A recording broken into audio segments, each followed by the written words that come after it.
Amen. Merci.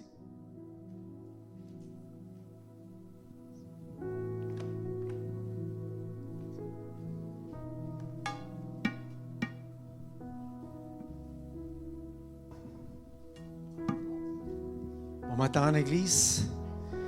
Content de vous voir, content d'être ici. Et on peut lancer la présentation.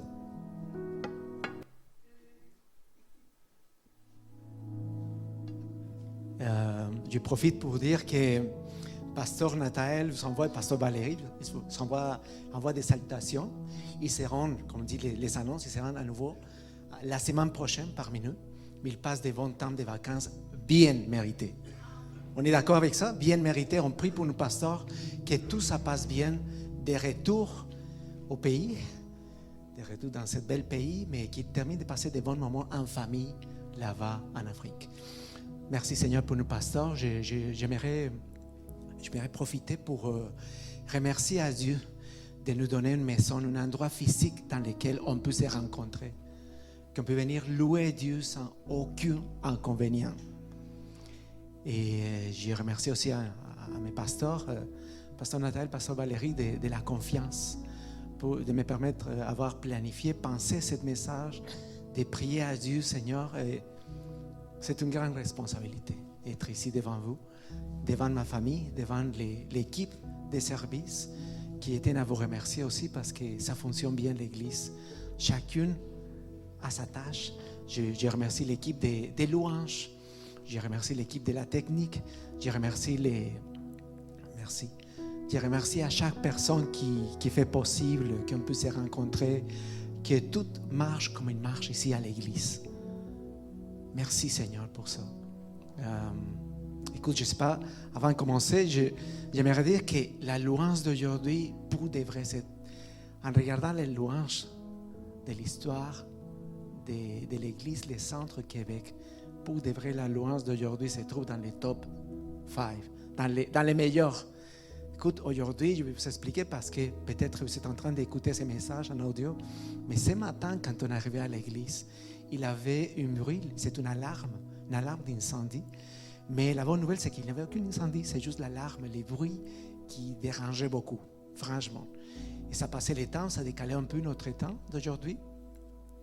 Mais j'aimais beaucoup comme notre leader des prières, il a pris le micro et l'équipe des louanges était ici et on a commencé à louer le Seigneur malgré les bruits. J'ai dit, Seigneur, c'est exactement ça qui se passe tous les jours.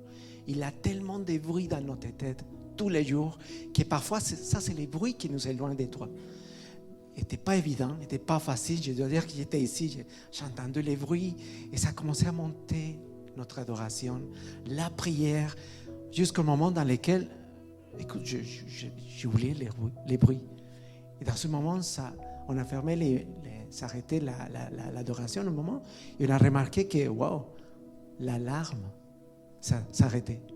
Seigneur, merci pour le temps d'adoration aujourd'hui. Merci parce qu'on est une famille et on est ici pour te louer, pour célébrer.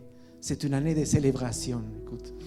Et ma première diapo aujourd'hui, il nous rappelle la vision pour l'année 2025 pour l'Église, 26 pour l'Église. Il parle de l'équilibre, vivre selon les rythmes de Dieu.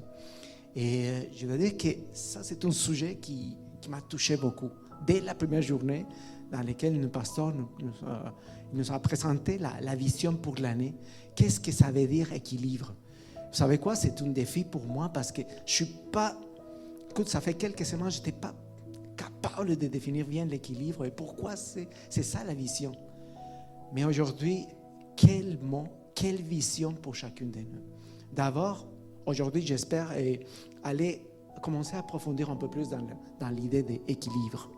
Vous pouvez passer à la suivante. Merci. Donc, si vous prenez des notes, je ne sais pas si aujourd'hui, en 2026, on écrit encore, mais écoute, j'ai grandi dans une période dans laquelle, ça fait longtemps, j'ai terminé l'école, et à l'époque, a été obligatoire dans les cours. Ça ne passe pas aujourd'hui, je vous assure. Pendant que le professeur parlait à l'école, on devait écrire quelque chose pour se rappeler après, pour préparer les évaluations. Mais si vous voulez, voici notre titre d'aujourd'hui, Crois-moi, j'ai essayé de réduire au maximum ces titres. Mais j'aimerais que les titres parlent de qu'est-ce qu'on va apprendre aujourd'hui, de quoi est-ce qu'on va se rappeler aujourd'hui, parce qu'on connaît tout ça et que je vais parler aujourd'hui. Les titres, l'équilibre qui honore Dieu, marcher selon son rythme. Bien entendu, vous pouvez remarquer que la S, c'est en majuscule, c'est parce que c'est le rythme de Dieu. Et je vais commencer en parlant du mot marcher. Vous savez, je suis un serviteur de l'Église, comme plusieurs ici. Et Dieu a mis dans mon corps un amour spécial pour l'éducation chrétienne. Donc, les exemples que j'utilise aujourd'hui sont attachés aux petits. C'est bien? Et moi aussi, je suis papa des 2 garçons qui remplissent mon corps de joie. Et c'est vraiment Dieu qui a planifié ces situations. Aujourd'hui, je peux dire que je suis un homme rempli de l'amour de Dieu et Dieu exprime son amour de plusieurs façons. Une des façons, c'est mes 2 enfants.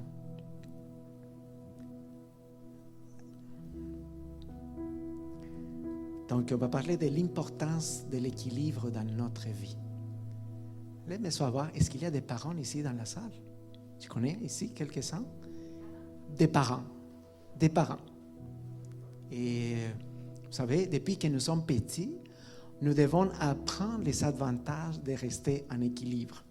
Vous savez, la première chose que j'ai pensé quand j'ai vu la photo de cet homme sur la ligne ou sur la corde, en parfait équilibre, c'est wow. Ça m'a rappelé d'un film qui s'est sorti, ça fait quelques années, d'un homme qui aimait cette activité de rester en équilibre sur une corde. Il a lancé la corde entre 2 édifices aux États-Unis. Et bien sûr, c'est une activité illégale, mais il s'est caché d'un édifice en construction, mais il a réussi à faire ça. Aller, revenir. Il a commencé à jouer, je ne vais pas parler du film, mais ça m'a rappelé de ces situations. Mais en parlant un peu, en pensant un peu sur les sujets de l'équilibre, écoute, je pensais aux enfants. Et je pensais, mettons, les moments quand on apprend à faire du vélo. Est-ce que vous pensez que c'est important l'équilibre? Est-ce que vous savez combien de choses se passent au niveau moteur, au niveau de coordination pour garder l'équilibre? J'ai dit, wow, c'est toute une affaire. Mais j'ai dit, wow, ça va être très compliqué si je parle de comment est-ce qu'on apprend à faire du vélo. Par la gloire de Dieu, Dieu m'a donné une façon d'enseigner à mes 2 enfants et je vous assure que dans 12 heures, ils ont été capables de faire du vélo. Mais je voulais reculer un peu plus. Et un des moments dans lesquels, un des souvenirs les plus marquants dans une scène qui est bien gardée dans notre pensée par rapport à nos enfants quand ils commencent à grandir, c'est les moments quand ils ont apprendre à marcher.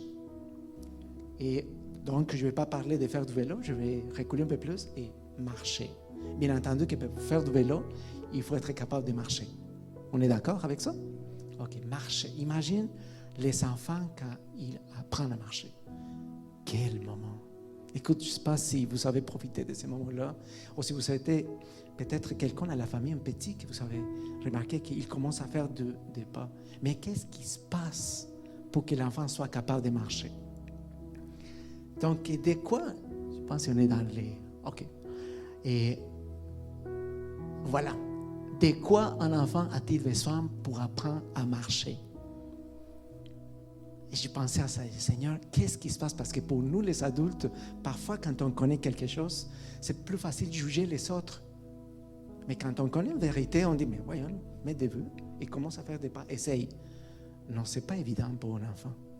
À quel âge un enfant commence à marcher en moyenne? 11 mois. Est-ce que les filles apprennent à marcher plus rapidement que les enfants, que les garçons? Ou vice-versa? Je lance des questions. Écoute, j'attends pas une réponse, mais c'est juste pour donner une atmosphère de la situation, parce qu'on va parler en instant de qu'est-ce qu'on a besoin pour apprendre à marcher, les enfants. Et après, on va faire une situation pareille dans notre vie chrétienne, si vous me permettez ce matin. Donc, en général, c'est ça que j'ai trouvé, pour apprendre à marcher, un enfant a besoin d'une combinaison de maturité physique, des pratiques et des soutiens de son environnement. C'est une équation, 3 éléments importants. Peut-être qu'il y a quelques autres, mais en général, c'est comme ça que je l'ai trouvé. Donc, Et on va parler des 3 éléments. C'est bien, je vais essayer d'expliquer un peu ça en détail parce que ce n'est pas évident. Comme ce n'est pas évident de rester en équilibre sur une corde ou dans une situation difficile. Écoute, ce matin, quand on attendait les bruits, on dit, waouh, qu'est-ce qui ça va arriver? Si ça arrive la police, si ça arrive les pompiers. Donc, on a contacté les pompiers pour dire, écoute, ne vous inquiétez pas, et les propriétaires de cet endroit, ils viennent rapidement pour arrêter l'alarme. Mais il n'y a aucun incendie.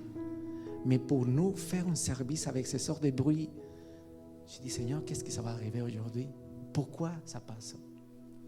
Je pense que le message doit être tellement bon pour que les diables essayent de nous déranger ce matin. Je vous dis, à date, au moins la louange a été merveilleuse. On a passé de bons moments pour louer à Dieu. Pourquoi ne pas te louer, Seigneur? C'est une des chansons qu'on a chantées ce matin. C'est quoi la raison que je vais dire pour dire, Seigneur, je ne peux pas te louer à ce moment-là? Est-ce que c'est les bruits? Est-ce que c'est une situation particulière?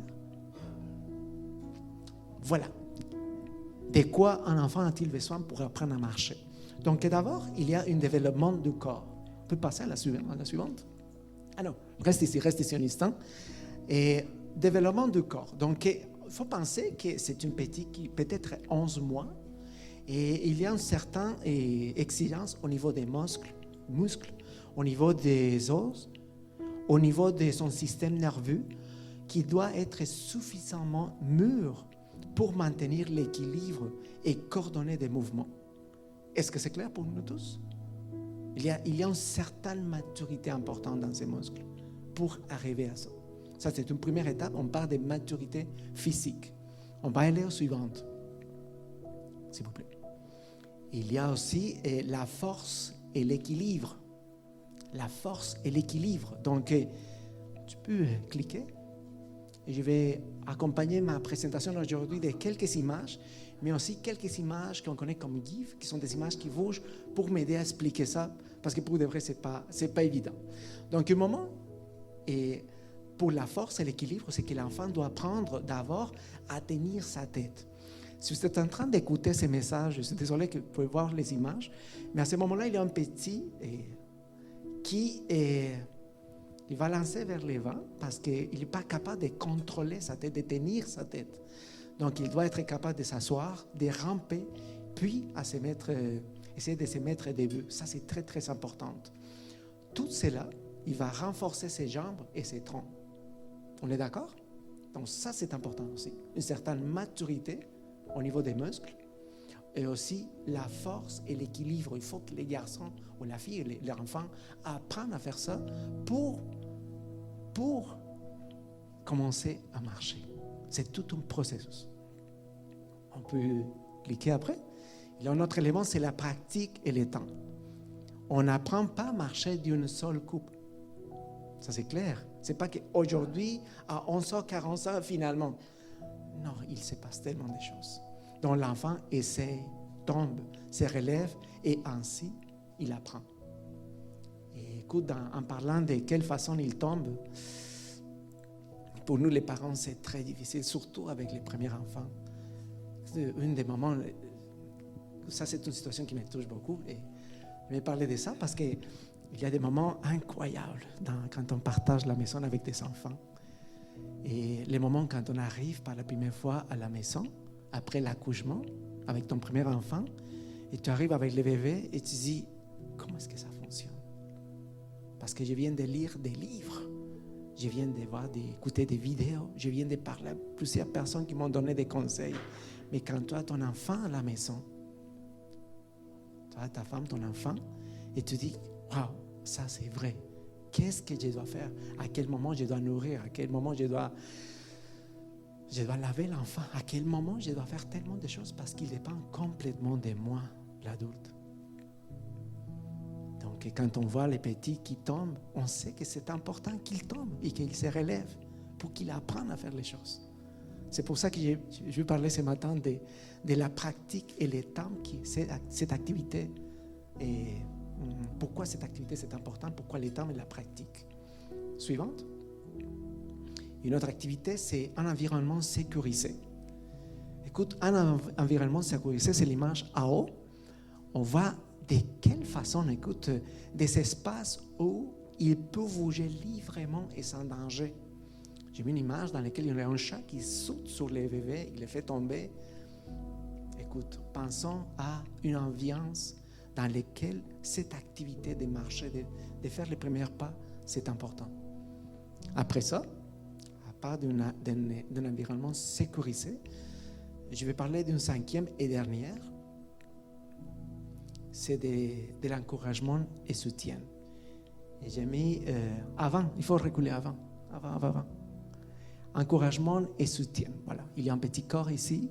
Et une chose que j'aimais beaucoup de cette image, c'est l'influence externe. Il y a déjà au niveau moteur, au niveau de motricité, quelque chose qui devient au niveau de maturité de l'enfant qui sont importantes, mais l'influence de l'extérieur.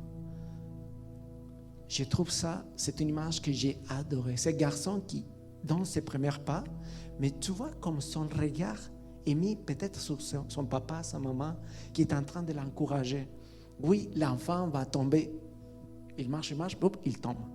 Mais il est en train de sourire. Qu'est-ce que son papa ou sa maman est en train de dire pour que l'enfant sourie de cette façon? Donc, il y a une stimulation externe pour que l'enfant aussi, il se lance à faire les choses. Des paroles d'encouragement, des sourires et l'accompagnement des adultes, des parents, ils vont l'aider beaucoup. Un élément important ici, c'est de ne pas forcer. On ne peut pas forcer que les enfants marchent. Vous savez, il y a des enfants qui ne marchent pas en quatre pattes. Et je sais qu'il y a des pédiatres qui parlent de l'importance. Parce que parfois, quand on est papa, on veut que les enfants grandissent. Et quand ils sont déjà grands, on commence à dire « Oh, j'aimerais que mon enfant, il a encore 10 ans, 8 ans pour être ensemble, pour lire, pour jouer, pour faire tellement de choses. » Bien entendu, les messages de ce matin, ce n'est pas de quelle façon l'enfant apprend, mais j'aimais tellement l'idée d'identifier ça comme une façon dans laquelle nous, on apprend, on doit marcher selon la volonté de Dieu, selon les rythmes de Dieu. Donc, et tout ça, et si tout est bien fait, on pourra dire que l'enfant sait marcher. Et j'ai aimé tellement cette image aussi, de ce garçon qui est capable de danser. Ça a l'air latino parce qu'il danse bien aussi. Ça a l'air latino, c'est juste ça. Et la manière dont les enfants apprennent à marcher, franchement, m'a fait réfléchir. Je dis, je pense qu'il devait y avoir un message qu'on peut associer à cette activité. Donc, ça m'a fait penser à la question suivante. Est-ce que dans notre marche quotidienne avec le Seigneur, existe-t-il aussi des conditions fondamentales pour garder l'équilibre? Et écoute bien, notre vision, c'est aller chercher l'équilibre dans notre vie. Et je pense que c'est irresponsable de dire oui ou non. Est-ce que ta vie est équilibrée? Oui. Mais non. Il faut vraiment séparer, diviser notre vie par des circonstances, par des situations, par des éléments dans lesquels on va penser « Waouh Seigneur, merci parce que dans telle situation, dans telle partie de ma vie, ça fait des années que tu travailles et je pourrais dire que bon, ça marche mieux l'équilibre, mais il y a aussi quelques autres que je dois continuer à travailler. » Donc, tout comme un enfant a besoin de certaines conditions pour apprendre à marcher, nous avons besoin de fondements pour maintenir l'équilibre dans notre vie chrétienne. Et Wilfred, j'aurais besoin d'un micro, parce que s'il y a quelque chose que j'aime beaucoup, c'est de lire, donner l'option de lire la parole de Dieu. Et on parle ce matin de marcher selon les rythmes de Dieu. Mais le rythme de Dieu est imposé dans sa parole. Allez, pas inventer des choses qui n'existaient pas dans la parole de Dieu. Merci, Wilfred. Donc,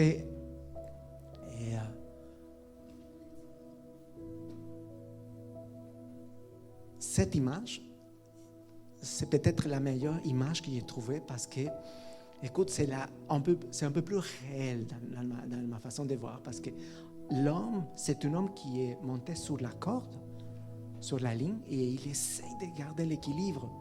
Donc, dans le fond, pour que la première image de l'homme qui est comme ça, en parfait équilibre, ça ne donne pas souvent quand on est en train de pratiquer cette activité.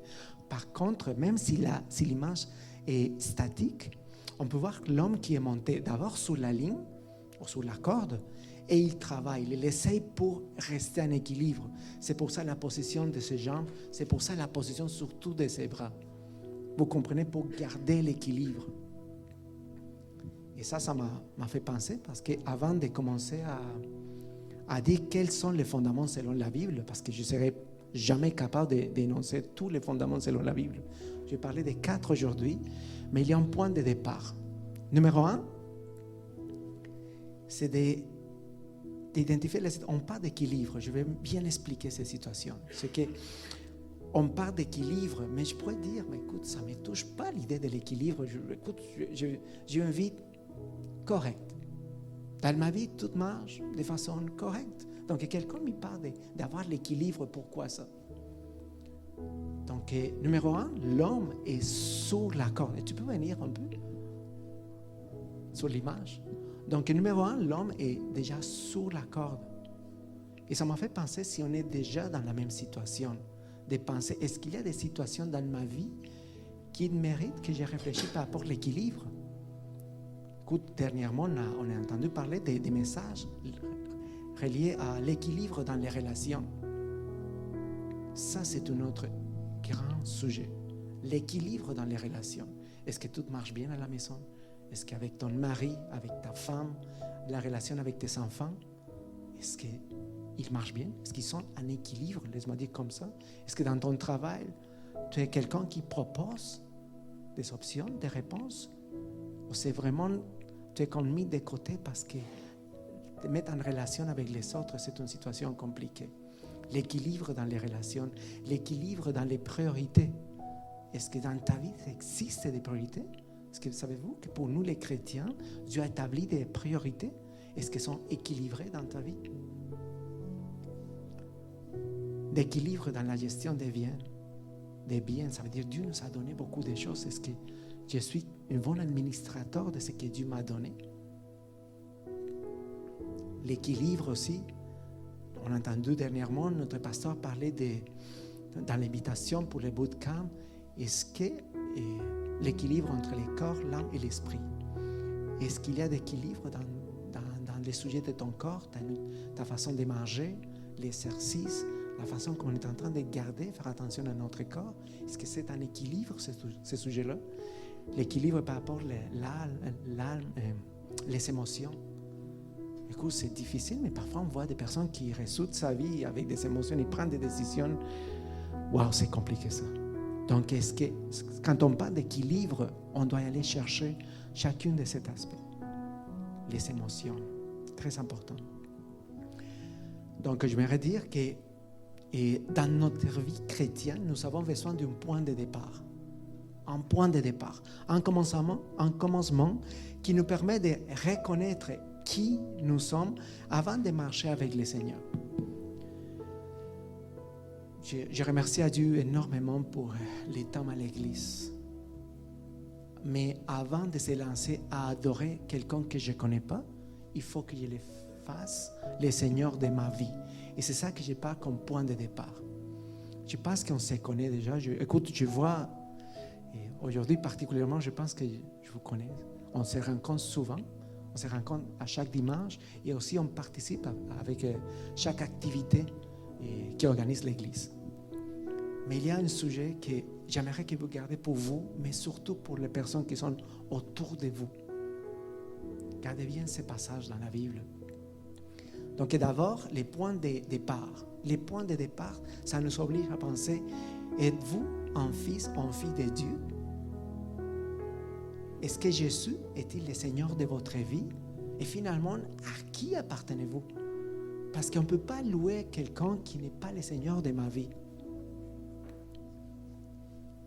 Et laisse-moi faire un commentaire ici, parce que parfois, on les voit, on voit comme les personnes viennent pour donner sa vie à Jésus, et merci pour ça. Mais ce n'est pas un sujet lié aux émotions. Je veux parler à votre intellect ce matin. C'est quelque chose qui se passe d'abord dans notre corps et après on doit manifester avec la bouche. Donc, cet verset, ce passage qui se trouve en Romains, on peut passer, oui, jusqu'à Romains. Et Romains 8, ça commence dans la deuxième partie du verset 8 jusqu'à 11.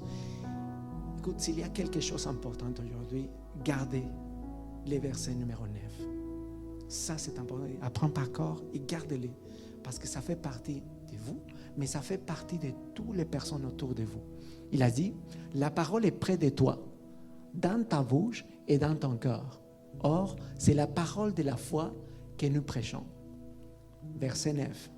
Si tu confesses de ta bouche le Seigneur Jésus, et si tu crois dans ton cœur que Dieu l'a ressuscité des morts, tu seras sauvé. Grammatiquement, si on parle de façon grammaticale, la phrase a un impact incroyable.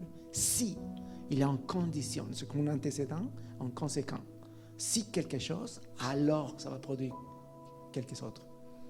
Il commence pour dire, si tu confesses de ta bouche que le Seigneur Jésus, le Seigneur Jésus, ça veut dire que si tu dis que Jésus est ton Seigneur. Écoute, ici, c'est important de dire qu'on est en train, pas de confesser le Seigneur Jésus. On est en train de dire que Jésus est le Seigneur de ma vie.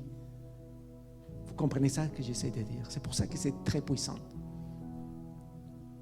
Après, il continue, il a dit, car c'est en croyant du corps qu'on parvient à la justice.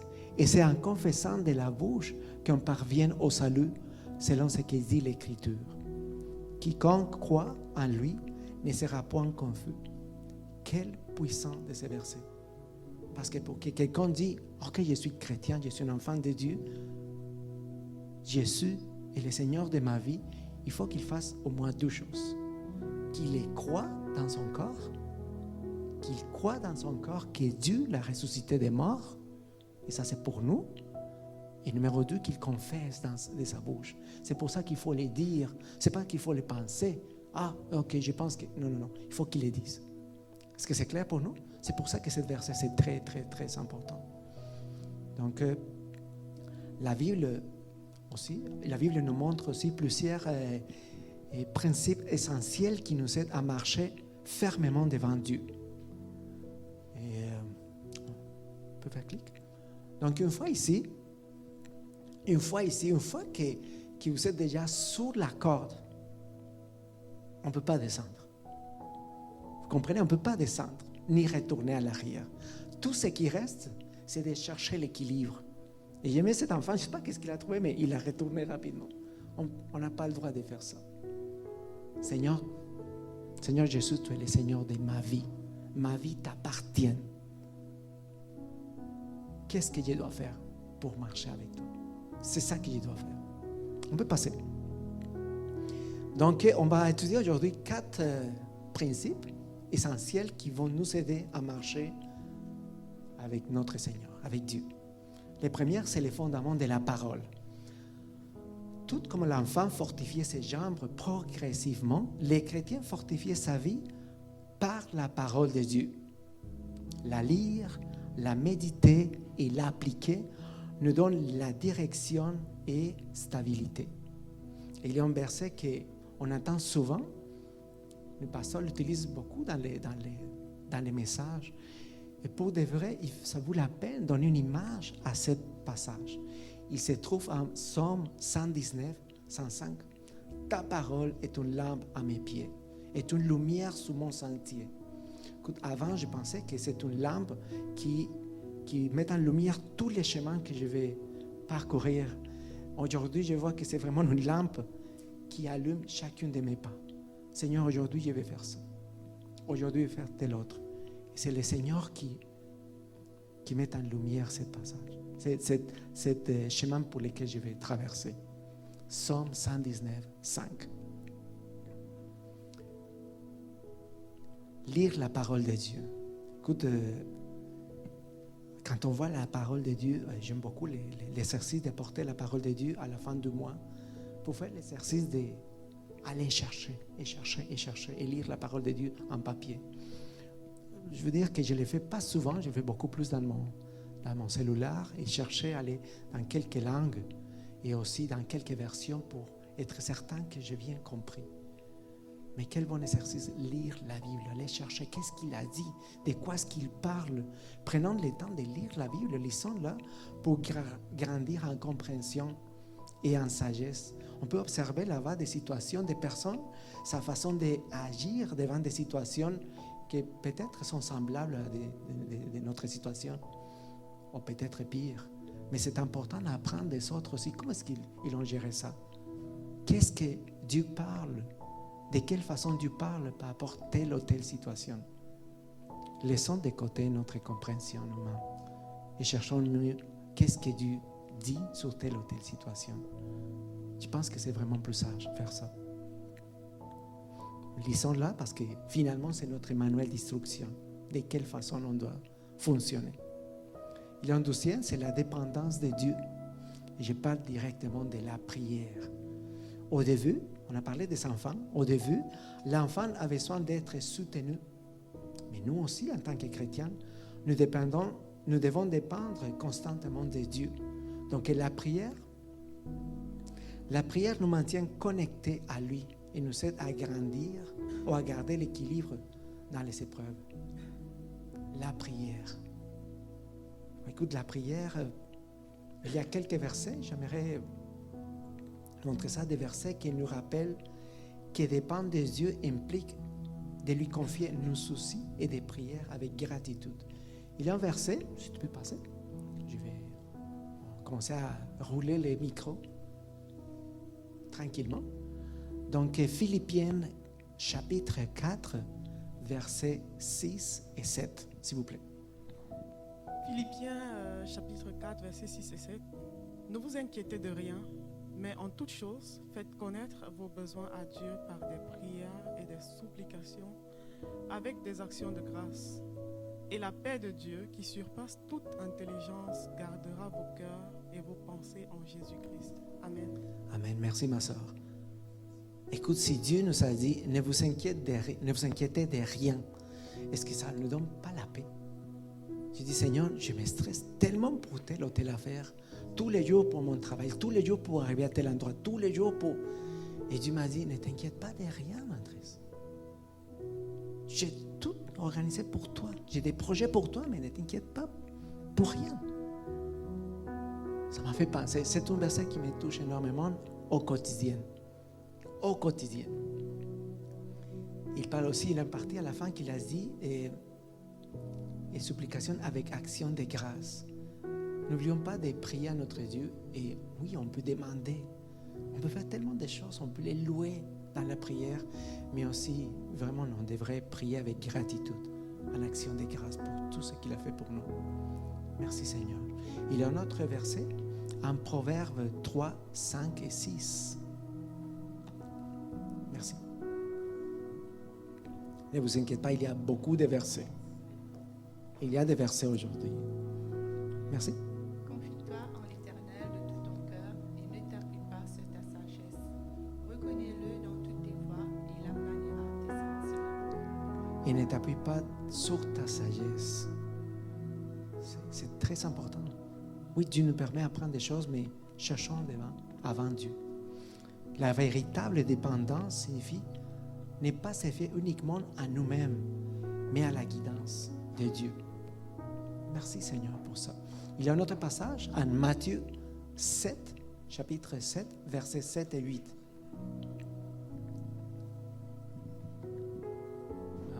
Matthieu 7, 7 et 8. Demandez et l'on vous donnera. Cherchez et vous trouverez. Frappez et l'on vous ouvrira. Car quiconque demande reçoit, celui qui cherche trouve, et l'on ouvre à celui qui frappe. Amen. Merci, Amen. Écoute, je me sens comme un enfant de la main de son papa. Il a dit, demande-moi. Écoute, pour ceux qui sont parents, on voit quand nos enfants nous demandent quelque chose et on essaye de donner. Parfois, on dit, c'est pas possible à ce moment-là. J'aimerais te donner ça. Vous savez, mon enfant, le plus petit, n'a pas de vélo. Et nous, on fait beaucoup d'activités par la grâce de Dieu. On profite beaucoup du bon climat de Québec. C'est vraiment, je l'ai dit comme ça, parce que quand c'est l'hiver, on essaie de faire des activités d'hiver. Quand c'est l'été, on essaie de s'amuser à l'extérieur aussi, avec des activités. Et on sait que quand nos enfants nous demandent quelque chose, nous, en tant que parents, on essaye de donner. Mais ce n'est pas tout le temps possible. Mais j'aime beaucoup quand la parole ici, Dieu nous dit, demande-moi. Demande-moi. Est-ce que tu as des projets? Est-ce qu'il y a une situation qui est traversée dans ta pensée? Donne-moi ça. Demande à moi. Qu'est-ce que c'est? Est-ce qu'il y a une chose plus grande que moi? J'aimerais te donner, mais demande-moi. Je suis ton papa, tu es mon fils. Tu as déclaré déjà que je suis le Seigneur de ta vie. Tu l'as déclaré déjà devant les autres. Demande-moi, dit le Seigneur. Troisième, processus et patience. Et j'aimais cette image aussi. Vous comprenez, j'ai commencé à chercher l'image d'équilibre. Et ça se peut que la personne va tomber aussi. Bien entendu. L'enfant tombe et recommence. Pour qu'il apprenne à marcher, il faut qu'il tombe. Mais il doit se relever, il doit recommencer, il doit penser. Imagine tout ce qui se passe, je répète à nouveau, c'est merveilleux. Tout ce qui se passe au niveau moteur de son corps, mais aussi tout ce qui se passe dans sa tête. Où il fait attention parce que ce sont des situations, je n'ai pas encore essayé. S'il y a une escalier, imagine tout ce qui se passe. Parce que l'enfant est en train de mesurer de qu'est-ce qu'il est capable. Et marcher, c'est une chose incroyable parce que, écoute, l'enfant, jusqu'à les 11 mois, on va penser qu'en moyenne, c'est 11 mois, il connaît ce que ses parents l'ont montré. De la maison, certainement, il ne connaît pas s'approcher beaucoup. Peut-être ses parents n'ont pas approché beaucoup à la cuisine parce qu'il y a certains dangers. Mais l'enfant, dès qu'il commence à marcher, c'est lui-même qui commence à découvrir le monde. Ah, cette partie, je ne le connais pas. Papa, j'ai même parlé de cette marche. Il commence à faire ses calculs mathématiques. De quelle façon je dois plier la jambe pour descendre l'escalier, la marche? Tu comprends toutes les choses qui se passent dans sa tête pour faire donner les pas. Donc l'enfant tombe et recommence. Dans la vie chrétienne ainsi, il y a des chutes. L'important, n'est-ce pas, de ne jamais tomber, mais de se relever, d'apprendre et de continuer avec humilité. Parce que vous êtes d'accord avec moi, mais on va tomber. On va perdre l'équilibre. Mais il faut monter à nouveau sur la ligne, sur la corde et continuer. Chercher l'équilibre dans la situation. Il y a quelques versets qui nous parlent de ça et j'aimerais les partager avec vous. C'est où le micro? Merci, André. Proverbe 24, 6. 16. Proverbe 24, verset 16. Car 7 fois le juste tombe et il se relève. Jacques 1, verset 22. Mettez en pratique la parole et ne vous bornez pas à l'écouter, en nous trompant nous-mêmes, en vous trompant vous-même par de faux raisonnements. Et le dernier, Proverbe 16, verset 3. Recommande à l'Éternel tes œuvres et tes projets réussiront. Amen. Amen. Amen. On parle des processus et patience.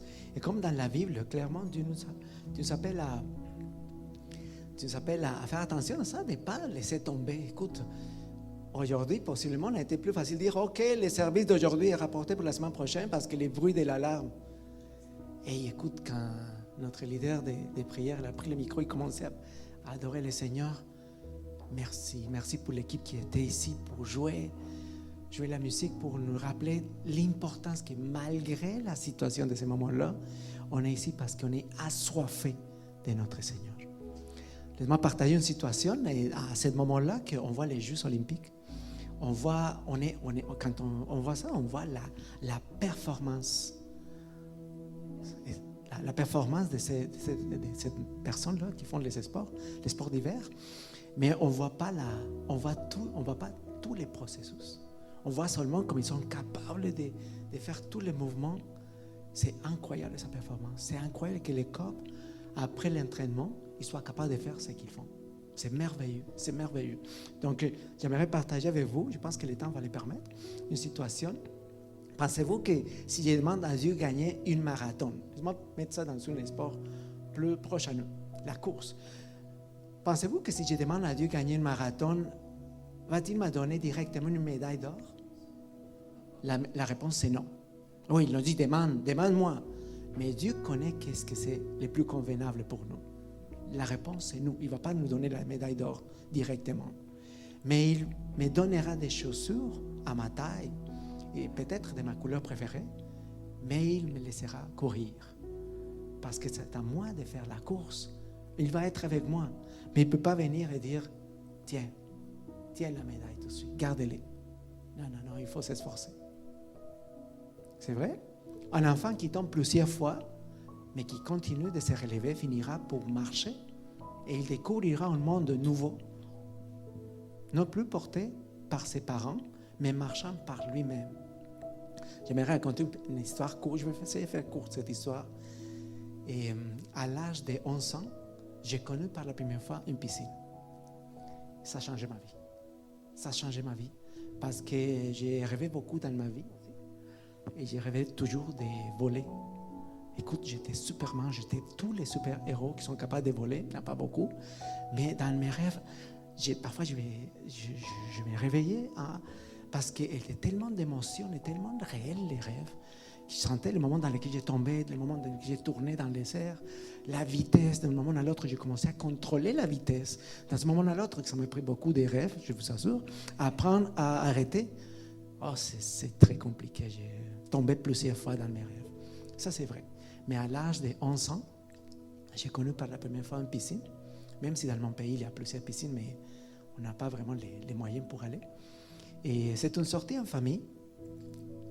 Et j'étais dans un camp dans lequel il y avait plusieurs piscines. Et il y a des personnes qui travaillent là-bas pour offrir un bon moment. Donc, ce sont les familles qui vont louer un petit chalet. Il y a plusieurs chalets. Un bel endroit, vraiment. J'étais venu de connaître pour la première fois. J'étais émerveillé. Mais je ne savais pas à quel point un enfant de 11 ans qui n'a jamais entré, plongé dans la piscine. Et je peux dire tellement de choses. Il y a tellement de souvenirs. Et j'étais brûlé pour le soleil. En plus, je suis très blanc, donc le soleil me brûle facilement. La piscine. Donc, une de ces journées, il y avait une activité en famille. On devait faire des équipes. Et il y a une équipe ici, l'autre ici. Donc, ils devront plonger dans la piscine. Il y avait quelques objets dans la piscine. Et on devrait entrer, sortir dans l'autre côté pour que l'autre personne se plonge dans la piscine et de l'autre côté. L'objectif, c'est qu'une équipe, les membres d'une équipe puissent passer à l'autre côté. Pour près. C'est comme ça. Ça arrivait mon tour. Vous savez nager, messieurs? Oui, je sais nager. Jamais nagé dans ma vie. Mais j'essayais un peu. Et j'étais fort, je faisais des exercices, j'ai joué beaucoup au soccer à l'époque. Mon estime sportive et moi était toujours élevée. J'ai entré dans la piscine. Et j'ai fait tous les mouvements. Je me rappelle que j'ai réussi à passer par-dessus d'un obstacle. J'ai entré, j'ai jamais sorti. J'ai essayé de faire tous les mouvements. J'ai essayé de faire tous les mouvements pour sortir. Je n'ai jamais sorti par mes moyens.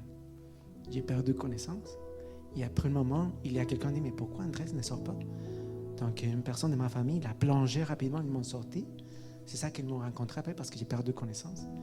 Et là, j'ai passé un épisode d'angoisse horrible parce que je ne peux pas sortir. Je ne peux pas respirer. On sent l'émotion dans moi pour être là-bas. Et juste pour faire courte l'histoire, et passer les années, et j'ai la possibilité à la fin de l'école secondaire d'aller à la plage. Donc, je n'ai pas touché l'eau parce que j'étais paniqué. Je n'étais pas capable. Il y a des piscines, je n'étais pas capable. Dans cette occasion-là, j'ai joué beaucoup de tous les sports, sauf celui qui sont des sports aquatiques. J'étais paniqué. Et ça passait déjà quelques années déjà. À l'âge de... Un peu tard, j'étais déjà à l'université à l'âge de 20 ans, 21 ans. J'ai entendu parler des équipes de triathlon, de la piste, mais j'aimais toujours les sports. Mais je ne sais pas nager. En plus, mon seul souvenir, c'est qu'il était proche à mourir dans une piscine. J'étais terrifié. Je vous assure, terrifié pour le sujet de la piscine. Donc, je me suis inscrit dans un cours. Écoute, les premiers cours, c'est d'entrer dans la piscine, marcher, et c'est d'identifier dans une ambiance de la piscine.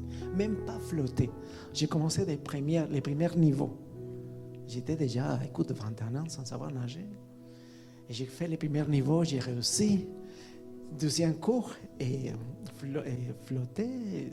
Voilà, il y a tellement de cours. Quelques cours pour être à l'aise dans la piscine. Mettre la tête, sortir la tête, si tout va bien. Plonger un peu, pas trop, plonger, sortir. C'est correct, je suis pas capable de respirer par la bouche aussi. Il y a toute une technique. Je vais faire court l'histoire, mais l'histoire est longue. J'ai terminé tous les niveaux. Et après un moment, il commence à offrir des niveaux pour nager selon les styles. Livres, papillons, etc., etc. J'ai fait tout ça. Et même à la fin, quand ça a terminé, il y a des perfectionnements de ces styles. Il y a quelques styles que j'adore. J'ai aimé beaucoup la natation. Beaucoup, beaucoup. Et c'est arrivé un moment dans lequel, et à l'époque, j'aimais tellement, j'ai travaillé beaucoup, j'ai étudié aussi, mais j'ai organisé tellement longtemps, j'étais célibataire. Gloire à Dieu pour les temps de célibataire. Parce qu'on peut faire tellement de choses. Écoute, je vois parfois mes frères qui cherchent briser ce moment de célibat, mais écoute, c'est le moment pour faire des choses. Parce qu'après, on va être dans des autres activités aussi merveilleuses. Ce prochain moment, j'ai commencé à entraîner dans l'école nationale de triathlon de mon pays. Triathlon, laisse-moi dire, c'est nager, courir et faire du vélo. La seule activité que je ne faisais pas, c'est le vélo parce que j'ai travaillé tous les jours dans un vélo, parce que j'étudiais les jours. Voilà, toute une longue histoire. Mais en terminant, j'étais dans mon dernier niveau de natation. Déjà, les dernières, je n'avais plus pour moi. Je sais nager à l'époque, je savais déjà tout ça. Et il y a une compétition nationale à Bogota, la capitale de mon pays, pour une compétition d'aquathlon. Aquathlon, c'est différent de triathlon. Aquathlon, c'est nager et courir. J'ai dit, Seigneur, je vais m'inscrire. Seigneur, j'avais peut-être 24 ans, 23, 24 ans. Je me suis inscrit et je ne cours pas. Ce n'est pas ma force, la course, parce qu'il y a toute une technique. Ce n'est pas seulement courir. Il y a toute une façon de courir aussi. Mais ma force, bizarrement, était la natation. Et là-bas, il n'y a pas de couloir, c'est que tout le monde sort. Et quand on sort, on frappe. On est frappé et on peut frapper aussi. Mais la seule possibilité pour gagner, c'est de résister les premières secondes, avancer rapidement et sortir. Et je savais que je devrais gagner en natation pour courir, pour me donner une chance pour arriver. Je vais faire court l'histoire parce qu'il pourrait parler beaucoup de ça. J'ai arrivé en première place. Et ils m'ont donné, j'étais dans le podium et ils m'ont donné une médaille. C'est la médaille que j'ai amenée aujourd'hui, c'est la médaille que j'ai reçue. Ce n'est pas une médaille d'or, mais elle représente une médaille d'or. Aujourd'hui, appartient à mon enfant. Aujourd'hui, appartient à mon enfant. Il connaît bien cette histoire, mon plus vieux. Ce que je vais dire de cette histoire, c'est la partie suivante. J'ai pris la médaille, je remercie. Je ne pouvais pas parler et je suis allé courir dans la salle de bain. J'ai pleuré, je ne sais pas combien de temps. Parce que la seule chose qui venait à ma tête, c'est l'épisode dans lequel j'avais 11 ans. Et j'étais dans une situation bien délicate. Et je me suis rappelé de tout l'apport qu'il avait dans ma vie et comme Dieu m'a dit, tiens, je te libère de cette porte, de cette situation terrifiante dans ta vie. Je dis, Seigneur, merci d'avoir fait ça dans ma vie. Aujourd'hui, j'adore nager. Si vous voulez avoir un bon temps avec moi, on peut aller nager. On peut faire de bonnes activités dans l'eau parce que j'adore ça, faire du kayak, faire de la plongée marine, tout ça. J'adore faire ça. Ça me relaxe. Je remercie à Dieu parce qu'il m'a permis d'ouvrir ces portes dans ma vie. Dieu est capable de faire tellement de choses dans notre vie. Peu importe la peur, peu importe la situation terrifiante pour laquelle on est en train de passer, peu importe la quantité des années. J'ai passé proche de 14 ans dans la peur, j'étais paralysé devant une piscine. Je n'étais pas capable de même pas toucher. Merci Seigneur pour ça. Un dernier élément que je vais partager avec vous, on parle, je vous rappelle, de la Bible nous montre plusieurs principes essentiels qui nous guident ou qui nous aident à marcher fermement devant Dieu. Les dernières, et je dirais que c'est une des plus importantes aussi, c'est d'avoir un environnement sain, approprié. Un enfant apprend mieux dans son environnement sécurisé. On se rappelle del petit qu'il est en train de rire, peut-être pour des commentaires que ses parents l'ont dit, de l'encourager, Il a tombé, oui, mais il s'est levé à nouveau. Mais il y a des choses à l'externe, des bons commentaires. Donc, de la même façon, la communauté chrétienne, l'Église, nous encourage et nous fortifie. Il y a quelques versets. Et tous les versets viennent de la part de Dieu, mais les premiers versets, je les cherchais dans 2 versions différentes. Donc, tu peux faire clic, s'il te plaît. Donc, les premiers versets, en premier livre de Corinthiens 15, 33. Écoute les jeunes. Écoute bien les jeunes. Et c'est pour tout le monde. Mais j'ai entendu ces versets très jeunes et j'ai dit, Seigneur, gardez-moi. Parce qu'à mon âge, parfois, je ne suis pas capable d'identifier qu'est-ce que c'est bon, qu'est-ce que c'est mal. Et tu peux le lire, s'il te plaît. Je l'ai mis en 2 versions. Premier livre de Corinthiens, chapitre 15, verset 33. Merci. Attention, ne vous y trompez pas. Les mauvaises compagnies corrompent les bonnes mœurs. Ça, c'est dans la version Bible douce et mort. Et je cherchais une autre. Il dit la même chose. C'est bien? Mais c'est l'exercice d'aller chercher dans la parole. Peut-être une autre façon d'écrire. Il y a des versions différentes qui vont nous aider à comprendre. Je te laisse. Français courant. Attention, les mauvais amis poussent à faire le mal. Oui, tu peux continuer. Proverbe 13, 20. 13-20, celui qui marche avec les sages devient sage. Somme 1 à 2, heureux l'homme qui trouve son plaisir dans la loi de l'Éternel. Et enfin, Proverbe 27, verset 17, comme le fer aiguise le fer, ainsi un homme aiguise le visage de son ami. Merci. Merci pour la lecture de la parole. Merci Seigneur pour ta parole, pour notre vie, pour nous guider, pour nous avertir. Écoute, fais attention à ça, les mauvais amis, les mauvaises compagnies, il y a une autre version qui l'a dit comme ça, les mauvaises compagnies, pour ne pas réduire la valeur d'une amie, mais les mauvaises compagnies vont nous pousser à faire le mal. Attention les jeunes, les plus jeunes dans la salle. Attention à ça. Que Dieu vous donne la sagesse d'identifier et d'accepter ce qui vous convient dans la session de votre vie que vous soyez. Même pour nous les adultes, on attend parfois des choses que dit, waouh Seigneur, ça ne vient pas de toi. Merci papa. Donc, dans la partie que j'ai lue sur l'enfant qui apprend à marcher, la dernière partie, avoir un environnement sain, il a dit avec l'amour. Les parents surtout, ils ne vont pas pousser l'enfant pour marcher. Imagine qu'est-ce qui se passe si je pousse mon enfant, qu'il réussit à s'en mettre des vues et je le pousse pour qu'il marche. Il va tomber. Et ça va être pire, ça tomber. En plus, on peut ajouter de la peur dans son désir d'aller découvrir le monde, de se découvrir en faisant une nouvelle chose, en marchant. Donc, Dieu est un gentleman. Il ne va pas nous pousser pour que nous fassions des choses. Il va nous avertir, oui, mais il ne va pas nous pousser avec dureté. Il nous guide avec l'amour. C'est sa grâce qui nous soutient lorsque nous perdons l'équilibre. On va perdre l'équilibre. C'est sûr qu'on va perdre l'équilibre. Vous comprenez déjà quand on parle d'équilibre, dans quelle situation on veut parler. On va perdre l'équilibre, mais c'est sa grâce qui va nous tenir. Tout comme marcher, tu peux passer les slides. Tout comme marcher exige la maturité, la pratique et le soutien. Vivre la vie chrétienne demande des fois de persévérance et de confiance en Dieu. Écoute, ça c'est le message d'aujourd'hui. Je remercie à Dieu de nous permettre de parler d'une façon claire, qu'on puisse trouver dans la parole de Dieu une façon de justifier et trouver sa volonté selon notre façon de marcher, de quelle façon nous devons marcher.